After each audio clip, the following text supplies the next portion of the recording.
இலங்கை கடற்படையினரால் கைது செய்யப்பட்ட மீனவர்களையும் படகுகளையும் விடுவிக்க வலியுறுத்தி ராமேஸ்வரம் மீனவர்கள் இன்று முதல் காலவரம்பற்ற வேலை நிறுத்தம் தொடங்கியுள்ளனர்.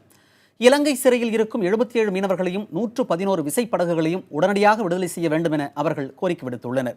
வரும் 26ஆம் தேதி ராமேஸ்வரம் பேருந்து நிலையம் எதிரே கண்டன ஆர்ப்பாட்டம் நடத்த திட்டமிட்டிருப்பதாகவும் கூறியிருக்கும் அவர்கள், அரசு நடவடிக்கை எடுக்கவில்லை என்றால் 28ஆம் தேதி முதல் சாகும் வரை உண்ணாவிரதம் இருக்கப் போவதாகவும் தெரிவித்துள்ளனர்.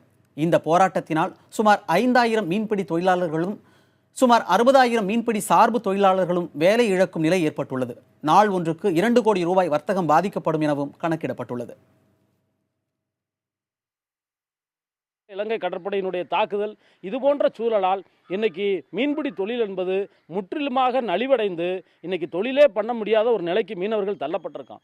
இதனால இன்னைக்கு பல குடும்பங்கள் இன்னைக்கு வறுமையில வாடிக்கிட்டு இருக்கு. படகுகளை விடுவிக்காம இருக்க மத்திய அரசை கண்டிச்சு 26ஆம் தேதி ராமேஸ்வரத்தில் கண்டன ஆர்ப்பாட்டமும் 28ஆம் தேதி ராமேஸ்வரத்தில் தொடர் உண்ணாவிரதமும் அறிவிச்சிருக்கோம்.